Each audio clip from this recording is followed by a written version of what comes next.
promoting dialogue. It's 6 p.m. in Dakar and 7 p.m. in Lagos. Good evening and welcome to Newslink on West Africa Democracy Radio, 94.9 FM Dakar and online at WADL.org. First, our top stories.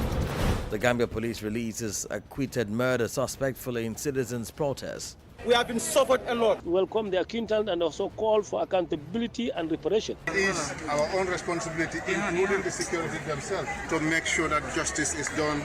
Ghana's President Mahama holds bilateral talks with Zimbabwe's Nanangwa as part of a state visit to Accra. Nigeria collaborates with the U.S. to dismantle drug cartel networks nationwide. It is to align law enforcement leadership from Nigeria and the United States on the most significant drug-related threats affecting our two countries. And Burkina Faso announces significant financial mobilization to fight against terrorism. Please stay tuned for details of the stories and more. On the news, this is a more edit. Many thanks for joining our broadcast. Newslink kicks off from Ghana, where President John Mahama is holding diplomatic discussions with his Zimbabwean counterpart Emerson Mnangagwa. President Mnangagwa arrived in Accra earlier today, Wednesday, for a 3-day state visit. He was received at the Accra International Airport by President Mahama, who reaffirmed Ghana's commitment to deepening strategic cooperation for the mutual benefit of both nations. The visit aims to strengthen bilateral ties and opportunity for economic cooperation between Ghana and Zimbabwe. Talks between the two leaders are also focused on expanding trade, boosting agricultural collaboration, improving healthcare systems, and creating jobs while reinforcing broader African diplomatic cooperation. Now to the Gambia, where police authorities have released Osenu Bojang and his sister Ami Bojang from Mile 2 prison on the outskirts of Banjul. This follows protests by residents of Brufut in the West Coast region calling for the release of the two individuals who were rearrested on Tuesday after the High Court acquitted them of murder and terrorism charges.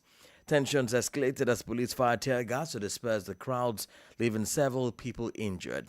The pair had been on trial in connection with a fatal shooting at the Sukuta Jabang traffic lights in September 2023, resulting in the death of two officers of the police intervention unit. WDL Sang Danamendi completes the story. That's the sound of protesters in Brufut in the West Coast region as scores of residents took to the streets demanding the immediate release of Osenu Bojang following his rearrest just a day after the High Court acquitted him of murder and terrorism charges. Tensions quickly escalate when police fired tear gas to disperse the crowd. Several people were injured and rushed to Brufut Health Center for treatment, including a minor. Amid growing public pressure for the release of Bojang and his sister from Mile 2 prison, the Gambia Police Force later confirmed that the two had been released. The Gambia Police Force wished to inform the general public that Osenu and his sister have been released from police custody. Following their release, citizens expressed mixed views and lingering concern over the developments. We want a better governance for the people of this country. We have been suffered a lot. We welcome the acquittal and also call for accountability and reparation. Meanwhile, human rights advocates and political actors welcome the move but are calling on the authorities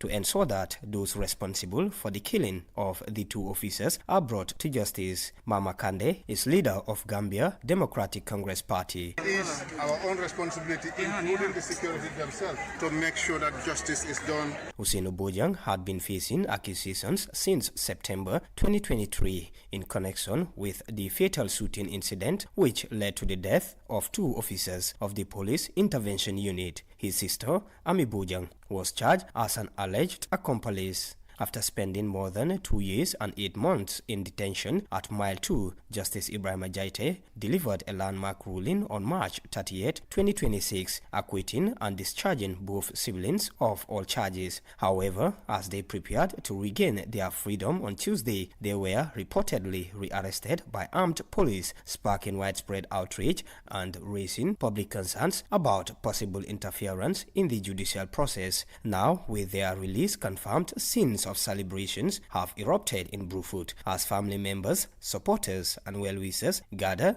to welcome them home. For Newslink on West Africa Democracy Radio, Sangdona Mendy reporting from Banjul. Elsewhere in Burkina Faso, the authorities have announced significant financial mobilization in support of the fight against terrorism. The Patriotic Support Fund has raised more than 45 billion CFA francs in the first quarter of 2026, representing 22.65% of its annual target of 200 billion CFA francs.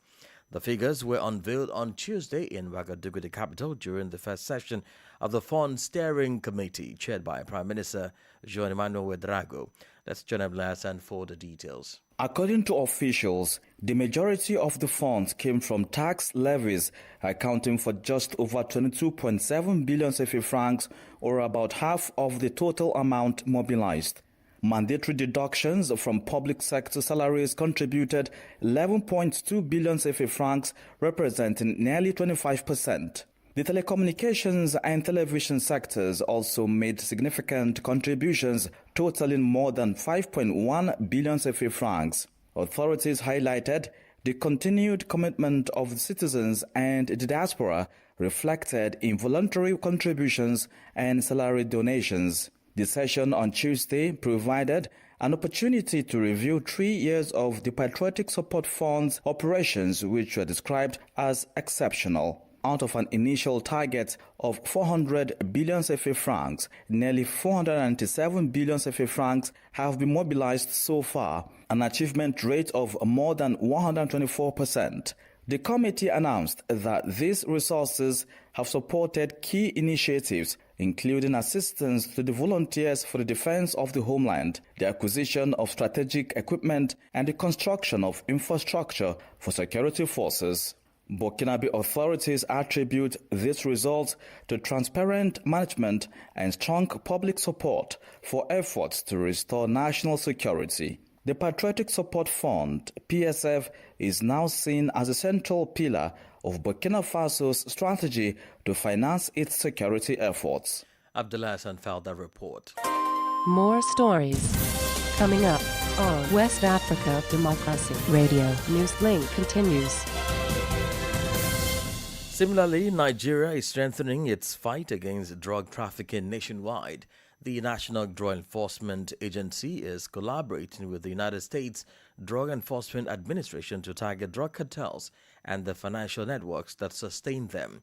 This renewed partnership focuses on cutting off funding sources linked to organized crime, terrorism, and violent extremism amid growing concerns over Nigeria's role as a transit hub in the global drug trade. WDL's Abuja correspondent Yechin Osasichu reports. The National Drug Law Enforcement Agency, NDLEA, says it is working closely with the United States Drug Enforcement Administration to dismantle drug trafficking networks and track down their financiers. The renewed push was highlighted during a bilateral counter-narcotics workshop in Abuja on Wednesday, where both countries reaffirmed their commitment to deeper cooperation. Chairman of NDLEA, Buba Marwa, says the collaboration is aimed at aligning strategies to address major drug-related threats. It is to align law enforcement leadership from Nigeria and the United States on the most significant drug-related threats affecting our two countries, as well as the wider international community. The global drug problem continues to evolve in complexity and scale. Of particular concern is the well-established nexus between illicit drug trafficking and terrorism. Speaking at the event, USDEA Country Attaché Daphne Morrison commended the NDLEA for its efforts in combating drug trafficking and assured of the United States' continued support in strengthening enforcement and disrupting networks. The record-breaking seizures over the past few years are a testament to his dedication and the successes of his war against drug abuse. One of my top priorities was to meet with Chairman Marwa to reaffirm the USDA's commitment to this critical partnership. Recent developments indicate that as enforcement pressure intensifies on drug cartels in Latin America, particularly by the President Trump administration, these criminal networks are shifting their focus and operations towards Africa, with Nigeria becoming a key transit hub. For WADR, Yechin Osasichu in Abuja. Meanwhile, analysts are responding to the resignation of Nigeria's Foreign Affairs Minister Yusuf Tuga. Tuga stepped down from his position to run for the governorship of Bauchi State. However, his departure comes at a critical time as Nigeria is enhancing its diplomatic engagement with Western countries, including the United States, France, the UK and Turkey, all of whom have pledged military intelligence and other support to combat rising insecurity in the country. Concerns are mounting about Nigeria's ability to pursue urgent national security diplomacy without the outgoing foreign minister who was leading these efforts. Stay with us because Ugochukwu Daily Public Affairs analyst will provide an analysis regarding the implications of Tuga's resignation on Nigeria's security engagements with foreign partners. That will be on our guest interview. In electoral matters, the National Agency for the Identification of Persons in Benin has finalized the voter registration update process, a key step for completing the official electoral roll. This process is part of intensified efforts ahead of the April 12 presidential election. Final verification operations were carried out at the agency's headquarters in Agbulangadan, southern Benin, where officials carefully reviewed the collected data. Veronique Njai completes the story. The list identifying citizens of voting age will be submitted to the National Autonomous Electoral Commission, SENA, within the deadline set by the Electoral Code. These documents, which contain information about eligible voters for the presidential elections, underwent several levels of verification before being sealed to ensure their integrity. This process was conducted in collaboration with representatives from SENA who were responsible for overseeing the reliability of the data. Authorities say as part of the verification process, each list underwent an electoral clearance, attesting to its review and integration into the national system. After the meticulous checks, the documents were sorted by district and prepared for secure transport to SENA, where they will serve as the foundation for organizing the election. Aristide Guy Ajanaku, Director General of the National Identification Agency, emphasized the accuracy of this process and the implementation of quality control mechanisms to prevent errors that could compromise the reliability of the electoral register. According to the agency, this step marks the culmination of the preparatory work on the electoral list and allows the next phases of the election process to commence. Veronique Njai filed that report. Africa is estimated to lose between 50 and 88 billion US dollars every year to illicit financial flows. This figure was announced by the Intergovernmental Action Group Against Money Laundering in West Africa, JABA, at a two-day training for journalists in Senegal. The agency says tackling the challenge requires a collective effort to ensure the continent's sustainable development. As Christopher Teacher reports, the seminar focused on enhancing media professionals' skills to effectively report issues related to money laundering and terrorist financing across the sub-region. The two-day National Awareness Seminar comes at a time when Senegal has been removed from GIABA's grey list, following renewed efforts to strengthen its fight against money laundering and terrorist financing. Participants were also encouraged to adopt investigative and fact-checking techniques to enhance reporting and drive public awareness on the issue. Speaking on behalf of the Director General of GIABA, the Information Manager and Acting Principal Officer, Timothy Melaye, expressed concern over the scale of illicit financial flows across the continent. We've seen staggering figures of funds that is taken out of the region, particularly from the Thabo Mbeki committee reports that look at illicit financial flow in Africa. This staggering figure that we're calling an increase from 50 billion to about 88 billion approximately taken out of the region, this have great negative consequences on the development of Africa.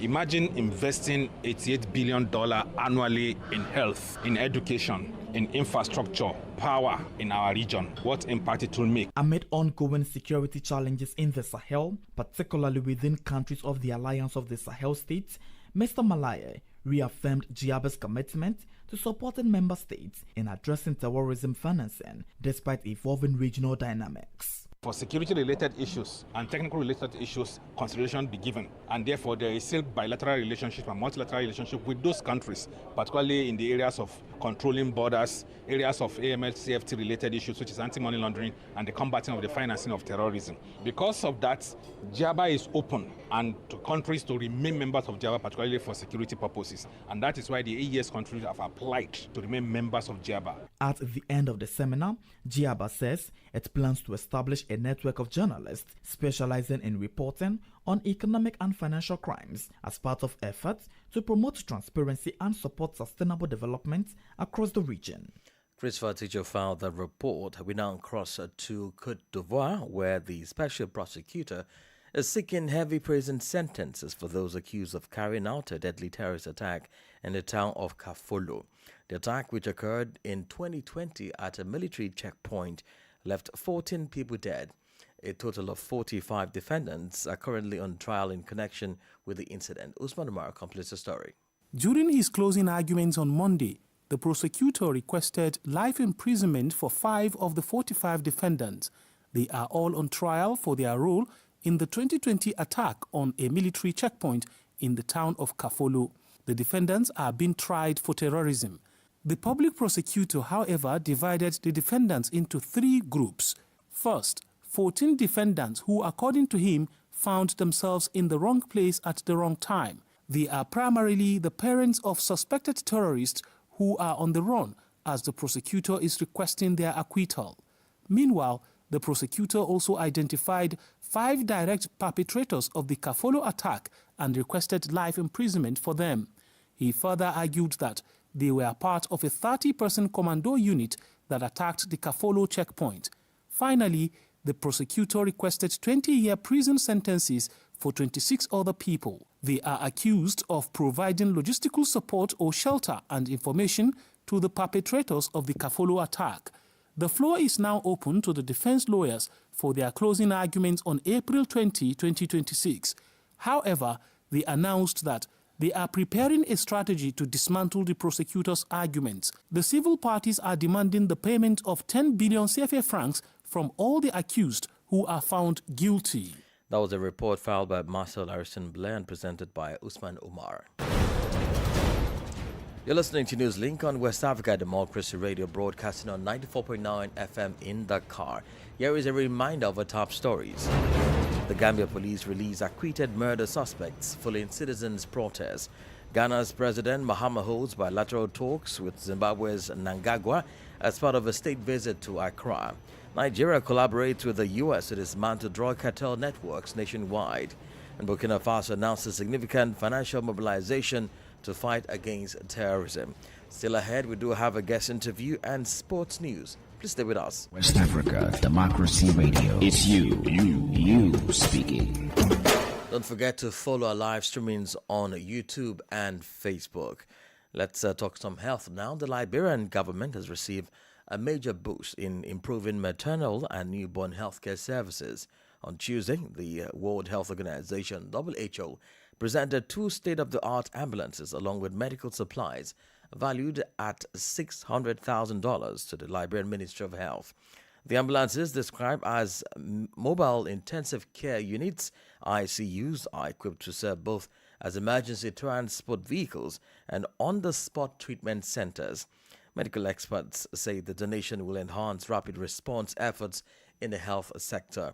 WDL's Mon River correspondent Ibrahim Parker reports. The donation includes essential life-saving equipment such as infant ventilators and incubators, critical for managing health risk, maternal and newborn cases. Speaking during the handover ceremony, World Health Organization country representative Dr. Olushayo Olu assured that the organization will provide logistical support, transportation, and specialized training for healthcare workers. These supports are to ensure the effective use and maintenance of the ambulances and accompanying medical equipment. The ambulances are fully equipped to serve multiple purposes. They can be used as mobile ICUs, they can be used as mobile clinics, and they can also be used as general purpose vehicle to transport sick patients, from one point to the other. The medical supplies and equipment include critical life-saving equipment such as infant ventilators, neonatal incubators, and resuscitation transition equipment, which we believe will contribute to maternal and newborn care in the country. Receiving the donation on behalf of the government, Liberia's Minister of Health, Dr. Louis Ekpoto, expresses appreciation to the World Health Organization for the timely intervention.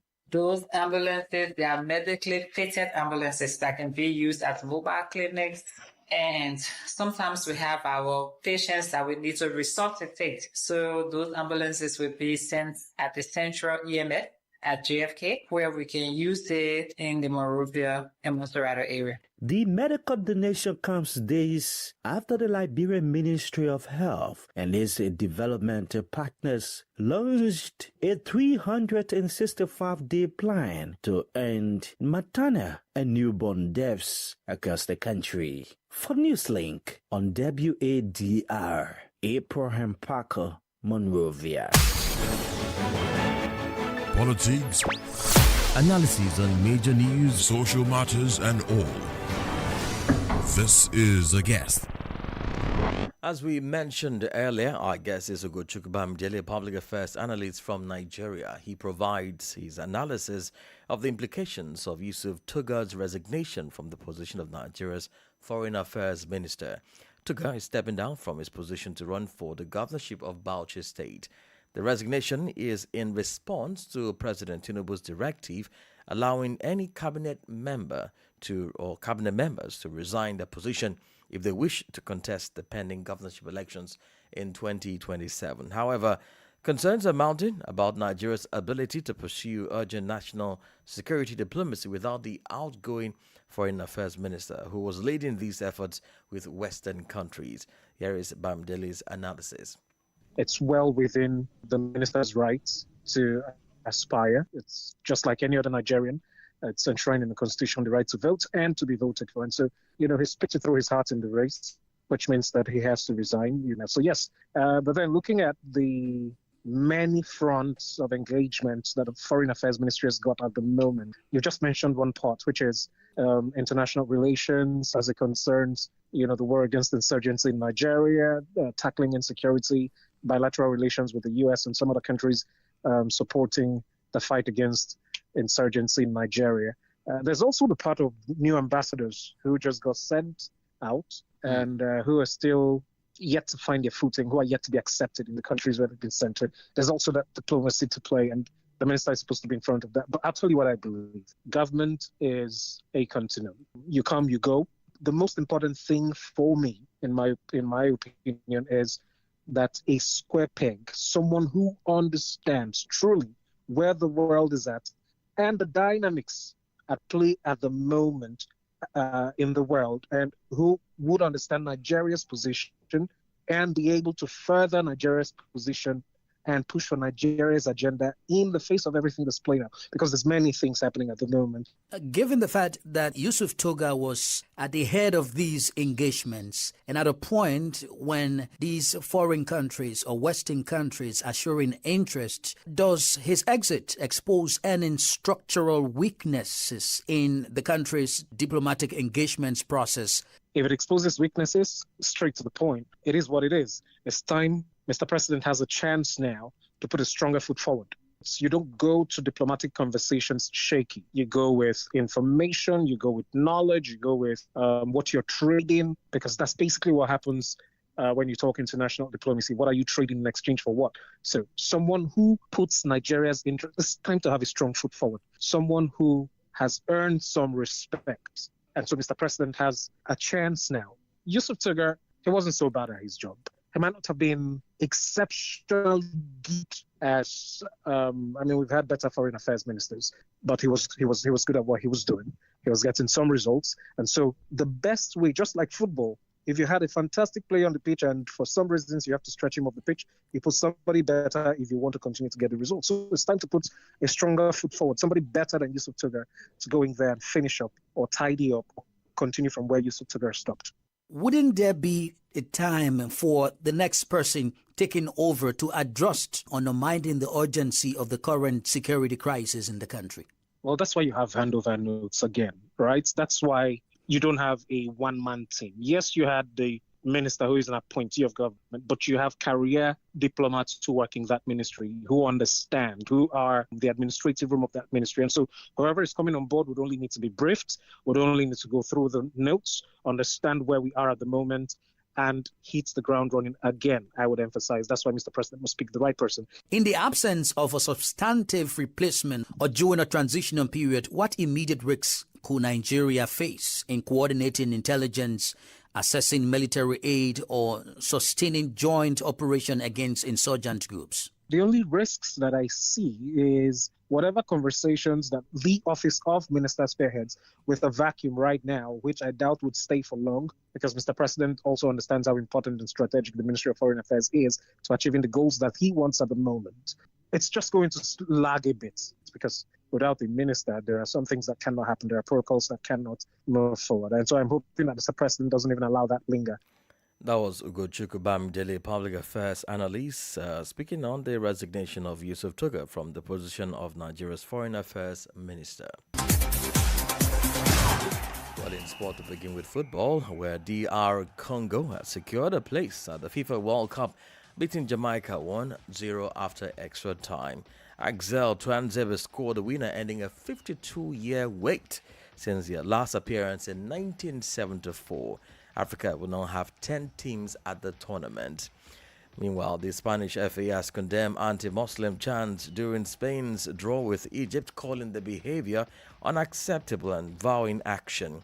In friendly matches played on Tuesday, Senegal defeated Gambia 3-1, showing strong form ahead of upcoming competitions, while fellow West African Cote d'Ivoire beat Scotland 1-0, continuing their impressive run as they build momentum towards the World Cup.